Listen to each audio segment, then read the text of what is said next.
Bonjour Thierry Breton. Bonjour. Merci d'être venu dans ce studio répondre à mes questions pour BFM TV et RMC. Vous êtes commissaire européen en charge du marché intérieur et ancien ministre de l'économie français, bien sûr. Je voudrais quand même commencer par ces images que vous avez peut-être vues à Bruxelles, de ces manifestations d'antivax qui ont dégénéré hier.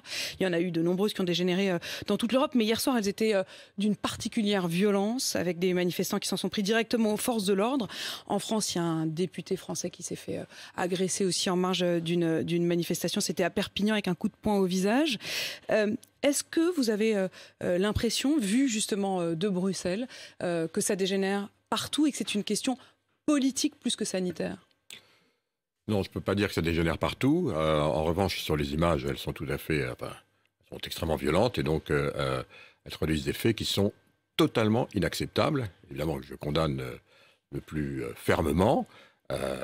Les autorités belges vont évidemment s'en emparer, j'en ai aucun doute. Le Premier ministre belge l'a dit du reste. Mais vous savez, on le voit, c'est vrai, ici ou là, dans nos démocraties. On le voit, on l'a vu aussi aux États-Unis. Il n'en demeure pas moins que les raisons pour lesquelles ces manifestations ont lieu sont ce qu'elles sont. Le droit à manifester reste et demeure évidemment.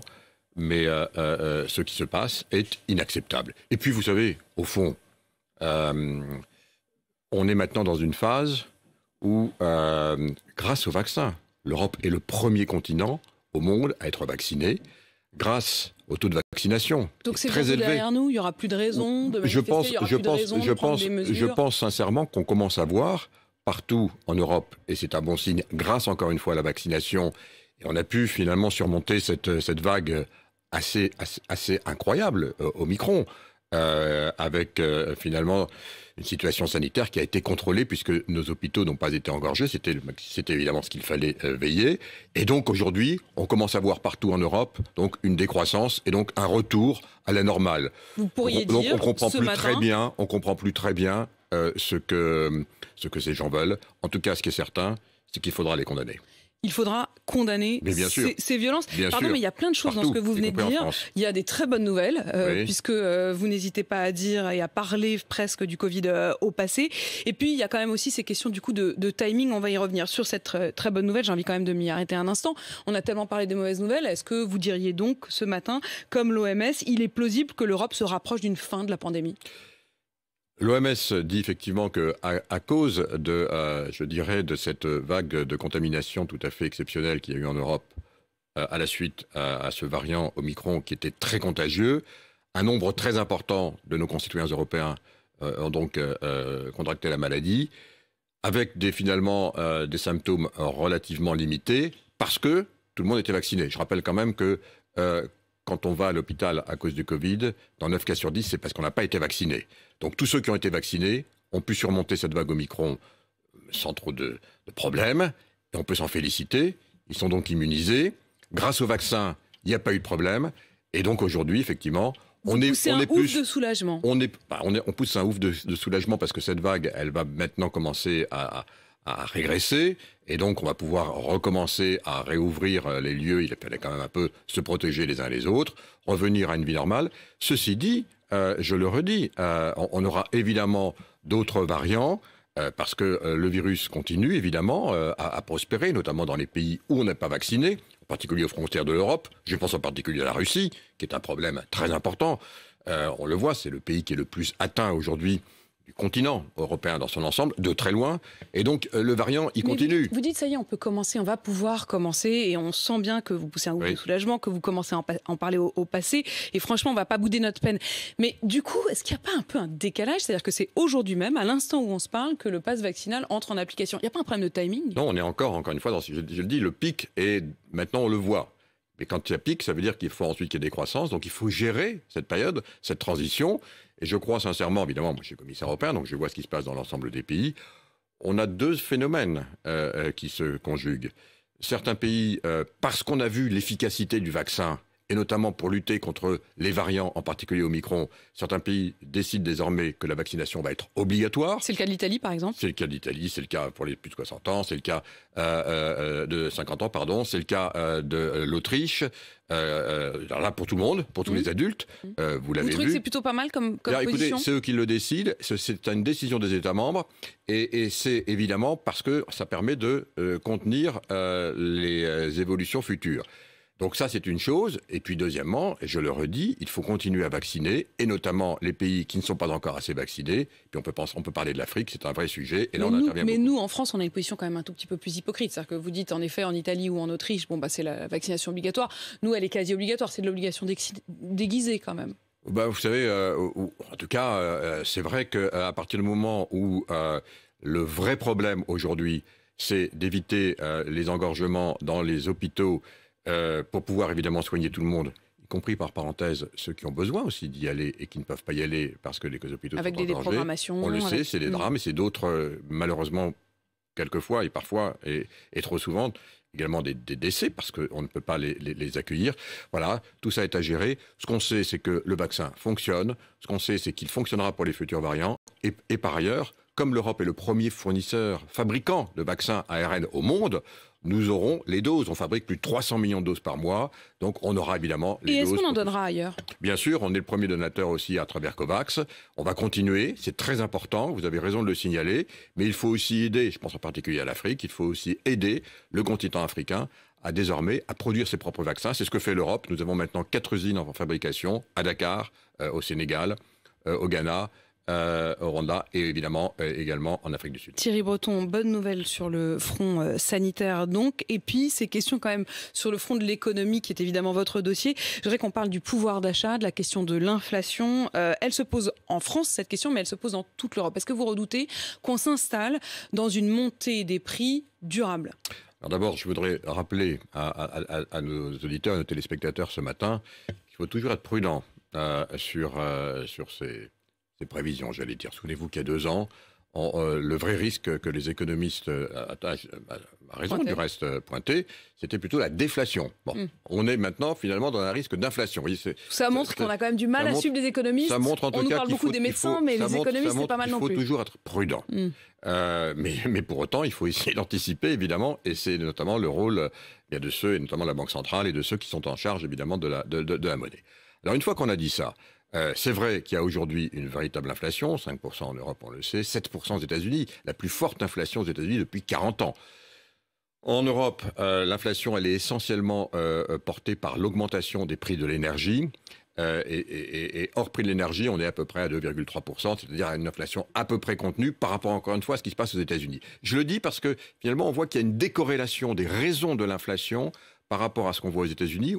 Pas la même, quoi. Non, c'est une inflation qui est poussée essentiellement par la consommation aux États-Unis, parce qu'il y a beaucoup de liquidités. Et ce qui veut donc dire que la Banque centrale américaine a indiqué qu'elle allait vraisemblablement réaugmenter les taux d'intérêt pour limiter précisément l'inflation, avec des conséquences importantes, parce que quand on est aussi endetté, autant endetté, ça a des conséquences sur le budget des États, et notamment du budget des États américains. Donc nous, vous ne seriez pas forcément favorable à ce qu'on fasse la même chose. Alors qu'en Europe, on a une inflation qui est plutôt portée par les prix de l'énergie. Donc on va sans doute attendre un petit peu. Il y aura une réunion très importante le 10 mars de la BCE qui va donner des indications. Ça va être extrêmement important. J'ajoute qu'aujourd'hui, si jamais effectivement on commençait à réaugmenter les taux d'intérêt, ça finira par arriver, personne n'en doute. Évidemment, compte tenu du niveau d'endettement de l'ensemble des États européens, tous les États ont dû s'endetter pour faire face à la crise. Et donc, nous, on est quand même parmi les plus endettés. Tous. L'Allemagne a dû s'endetter, l'Italie a dû s'endetter, la Suède a dû s'endetter, les Pays-Bas ont dû s'endetter, les frugaux ont dû s'endetter, tout le monde a dû s'endetter. C'est vrai que nous, on a une dette supérieure, ça veut dire qu'il faudra la rembourser, ça veut dire qu'on est en train de réfléchir, de discuter maintenant sur la refonte des règles, ces fameuses règles... les règles budgétaires. Voilà, du pacte de stabilité et de croissance. Il a volé en éclats. Aujourd'hui, en matière de dette, c'est certain, puisqu'aujourd'hui, il était limité à 60% et les dettes, elles sont à plus de 100%. Vous allez devoir réinventer des règles. Non, il va falloir sans doute qu'on fasse la différenciation entre des dettes qui vont être nécessaires, qui ont été nécessaires et qui seront nécessaires notamment pour atteindre le zéro carbone. Donc il faut investir massivement dans l'énergie, dans le numérique, dans la défense aussi. Enfin, il faut investir dans notre défense. Donc peut-être que ces dettes-là pourront être comptabilisées autrement. Il faut retrouver une capacité à réajuster nos niveaux d'endettement. C'est la discussion qui a lieu aujourd'hui à Bruxelles. Elle est très importante. La réponse sur la question de l'inflation, est-ce que c'est aussi celle des salaires? Alors nous, en France, on a cette grande discussion aujourd'hui sur la hausse des salaires. Quand vous voyez que l'Allemagne a décidé d'augmenter le SMIC, ça paraît assez contre-intuitif par rapport à l'image qu'on a de l'Allemagne. Pourquoi est-ce que la France ne le ferait pas plus? Une vraie revalorisation. Pas parce que l'Allemagne partait plus bas que la France. L'Allemagne était nettement inférieure à la France en matière de SMIC. Donc il y avait un rattrapage. Ça faisait partie du reste de la politique qui avait été annoncée par Olaf Scholz. SPD, mais ils y vont, socialiste. quoi, hein. Oui, mais c'était attendu, parce que l'Allemagne était très en retard par rapport aux autres pays européens. Donc ce rattrapage, il va avoir lieu. Maintenant, vous avez raison, il y a vraiment un vrai sujet aujourd'hui de ressenti de pouvoir d'achat réel. Essentiellement, je le redis, d'abord, ce qui pèse le plus sur les ménages, et notamment les ménages qui sont les moins favorisés, c'est l'augmentation de l'énergie. Et là, il faut vraiment accompagner très vite cet impact, qui est un impact, je dirais, mondial, sur ceux qui en ont le plus besoin. D'où, nous, notre recommandation, qui a été suivie d'effet, du reste en particulier en France, c'est d'avoir des chèques spécifiques pour accompagner. Il faudra le faire encore vraisemblablement jusqu'à l'été, je pense, parce qu'on est encore... Est-ce qu'il faudrait peut-être remettre, on le sait bien, en octobre dernier, au moment des pics, notamment du prix de l'essence, il y a eu cette fameuse prime inflation lancée par Jean Castex. Est-ce que vous vous dites qu'il va falloir qu'il en remette une, quoi? Il faut le suivre très attentivement, et si c'est nécessaire, il ne faudra pas hésiter à le faire. Et vous voyez, j'ai été ministre des Finances. J'ai été ministre des Finances, donc je suis très attentif à cela. Il faut passer ce cap. Parce que c'est une nouvelle prime de 100 €. On verra, ça va dépendre encore une fois, mais je pense qu'il faut vraiment être très attentif à cet aspect des choses. Sur la question du pouvoir d'achat, vous le disiez à l'instant, l'Europe soutient. Il y a eu notamment une chose que l'Europe a permis ou permettrait, puisque ça n'a pas été utilisé par le gouvernement français, c'est de faire baisser la TVA sur l'essence. Vous le savez, en France, la TVA sur l'essence, elle est très élevée. Elle pourrait passer à 5,5 parce que, si je comprends bien, l'Union européenne dit, écoutez, on peut considérer l'essence comme une donnée de première nécessité, c'est-à-dire ce qui permet de rentrer dans le panier de la TVA à 5,5. Pourquoi la France ne le fait pas? C'est un serpent de mer. Il y a les taxes, effectivement, toutes les taxes qui sont portées par les carburants fossiles en particulier. On voit que l'impact, finalement, il est très réduit pour le budget et notamment pour les consommateurs par rapport à d'autres solutions telles que celles qui étaient évoquées qui sont plus directes. Donc je pense qu'aujourd'hui, ce qui est vraiment nécessaire, c'est vraiment d'aider, notamment ceux qui en ont les plus besoin. C'est en gros au moins 25% de la population française qu'il faut vraiment aider. Et je pense que c'est beaucoup plus efficace plutôt que de faire quelque chose d'uniforme, y compris pour ceux qui en auraient moins besoin. Et en France, il y a un certain nombre de questions sur la fiscalité qui sont en train de devenir des vraies questions dans le cœur de la campagne, et notamment la question des droits de succession. Alors la dernière en date à avoir pris position, c'est Valérie Pécresse qui veut qu'il n'y ait aucun droit de succession jusqu'à 200 000 € de passation. Quelle est votre philosophie à vous sur les droits de succession? Là encore, c'est vraiment des décisions qui sont des décisions, et heureusement, du reste, c'est une bonne chose. Qui sont je sais bien que vous avez toujours votre double casquette. Oui, je suis obligé, parce qu'encore une fois, ce sont les institutions. Je suis obligé de les respecter, en particulier pendant les campagnes électorales. C'est normal, c'est des institutions. J'ouvre une parenthèse, vous savez, un commissaire européen, il est élu, il est nommé, il est élu par le Parlement pour 5 ans. C'est aussi quelque chose qui protège son action. Dans certains pays, on voit des pays qui changent leur régime politique, ça les protège aussi dans leurs actions. C'est les institutions qui ont voulu ça. La contrepartie, c'est qu'effectivement, nous ne participons pas aux campagnes nationales. Il n'en demeure pas moins que c'est vrai que le problème de la transmission est un sujet qui est un sujet important.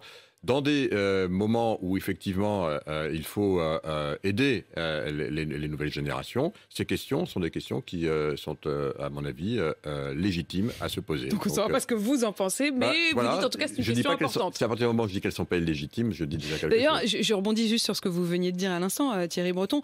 On le sait bien, vous êtes en effet le commissaire européen, donc vous n'êtes plus rattaché spécifiquement à la France. Vous y êtes pour 5 ans. Il y a cette campagne, on sent bien que vous avez quand même aussi une proximité aujourd'hui. Emmanuel Macron régulièrement vient vous interroger. Oui, si vous demandez de revenir dans un gouvernement, est-ce que vous seriez prêt à le faire? Est-ce que si la France vous demandait de revenir? C'est absolument pas la question. Merci de me poser la question, c'est très... C'est pas pour vous flatter, hein, c'est simplement pour savoir. Merci, mais j'espère, je crois, j'espère être utile là où je suis.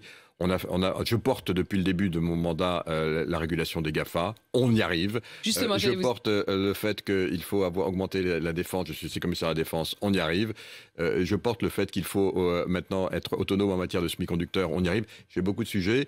Et puis le fait d'avoir finalement cette connaissance à la fois industrielle, politique et aussi européenne est peut-être utile, en tout cas là où je suis. En tout cas, je m'y On verra efforce. bien. Pour l'instant, en tout cas, vous êtes à Bruxelles. Thierry Breton, vous espérez l'adoption d'un certain nombre de normes justement pour réguler notamment Internet. Et vous avez dit cette phrase: désinformation, harcèlement, tout ce qui est interdit dans la vie réelle le sera désormais sur Internet. Est-ce que vous allez vous en donner les moyens? Ça, c'est la norme, c'est la décision européenne, mais ça va être quand même aux États d'appliquer. Alors d'abord, ce qui est très important, c'est que c'est un sujet, effectivement, on le rappelle, j'y travaille depuis le premier jour où je suis commissaire. Donc avec mes équipes, on a donc travaillé sur 2 textes législatifs. L'un qui régule les aspects économiques. On le sait bien, nos téléspectateurs le savent, ces grandes plateformes, certaines sont tellement importantes qu'elles sont prédatrices, elles sont en situation de monopole et c'est inacceptable. Donc on va les réguler, on va réguler l'espace économique dans lequel elles opèrent. Et le deuxième, c'est ce qui concerne la vie de tous les jours. On le voit bien. Vous savez, nos enfants, notamment les adolescents, passent plus de 6 heures par jour, ce qui est absolument incroyable, sur leur... Une lutte quotidienne, Thierry. Une lutte quotidienne, je sais, oui. Donc, et donc c'est trop, bien sûr. Et en plus, c'est bien souvent totalement incontrôlé. On ne sait pas ce qu'ils font, il n'y a pas de contrôle. Vous allez imposer? Bien sûr, et c'est un travail, donc on l'a fait avec mes équipes, on a proposé donc ces 2 textes. Mais vous ne pouvez pas mettre un gendarme derrière chaque téléphone portable? Alors oui et non, parce qu'aujourd'hui, ce qui était interdit dans l'espace physique ne l'était pas dans l'espace informationnel, et c'était bien le problème. Et bien désormais, tout ce qui est interdit dans l'espace physique le sera aussi dans l'espace informationnel. Et c'est effectivement ce texte, il a été voté, donc on a 2 co-législateurs au niveau européen. Il fallait qu'il soit évidemment au niveau européen. Les plateformes Internet, ça n'a pas de frontières, donc c'était vraiment au niveau européen qu'il fallait traiter, c'est pour ça que je m'en suis emparé.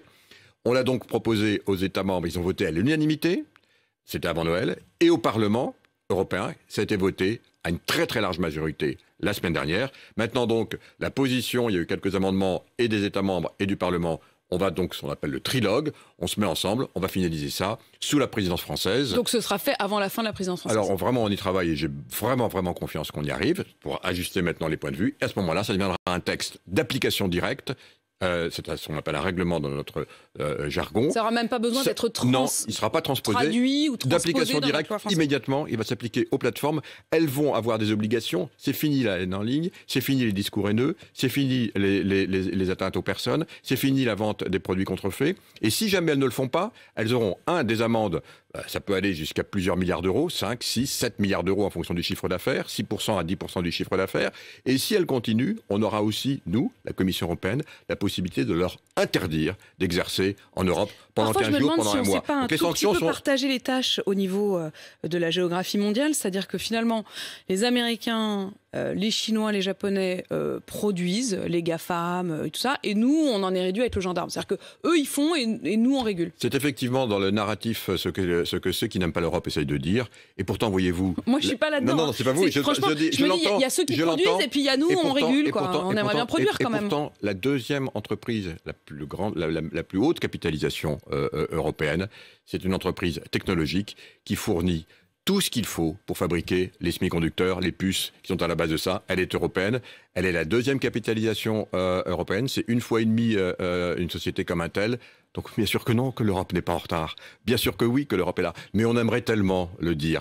Mais voyez-vous, moi je suis de ceux qui disent la réalité technologique n'est pas celle que certains voudraient. Les semi-conducteurs, on s'est quand même rendu compte à un moment qu'on en avait besoin et qu'on en avait pas. Parce qu'on les produisait, même si on fabriquait ces robots, même si on concevait la recherche en Europe, on les fabriquait en Asie. C'était trop, on est allé trop loin. Et c'est la raison pour laquelle je me bats pour qu'on réinvestisse en Europe. On va multiplier par 4, Apolline de Malherbe, par 4 la production dans les 10 ans qui viennent en Europe, sur le territoire européen. On est du reste en train de finaliser ce qu'on appelle le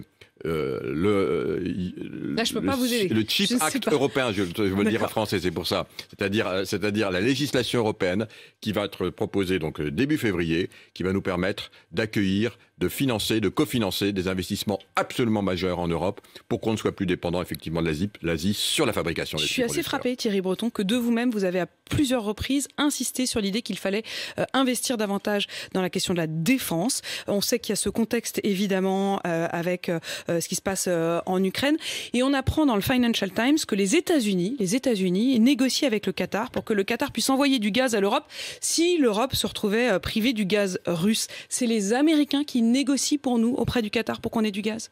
Non mais les Américains, on est très sensible au fait qu'ils se préoccupent de l'Europe. On avait l'impression du reste qu'ils voulaient plus s'en occuper, parce qu'ils nous disaient qu'ils ne s'intéressaient plus qu'à la Chine. on est très sensible. On n'a pas besoin d'eux pour aller nous approvisionner en gaz, en énergie. Les contrats, c'est vrai qu'on dépend aujourd'hui en Europe pour 30 à 35% du gaz russe. C'est vrai qu'on a beaucoup d'autres sources d'approvisionnement. On en a en particulier en Afrique du Nord. On en a effectivement dans les Émirats. Je sais que les Américains aimeraient aussi nous en vendre, notamment du gaz liquide, on peut le faire. Voilà, il y a beaucoup d'autres sources d'approvisionnement. Si je comprends bien, vous dites un peu aux Américains, mêlez-vous de ce qui vous non, regarde. Mais non, je dis, voilà, on est dupe de rien. Et voyez-vous, et nous sommes extraordinairement unis aujourd'hui, tous les Européens, sur ce qu'il faut faire, notamment vis-à-vis de la Russie. On n'est absolument pas naïf, on voit parfaitement ce qui se passe. Et je crois que vous négociez directement et on parle avec le Qatar, avec les Russes. Bien entendu, et on parle avec qui on doit parler. Thierry Breton, merci d'avoir répondu à mes questions ce matin, commissaire européen en charge du marché intérieur. Il est 8h53.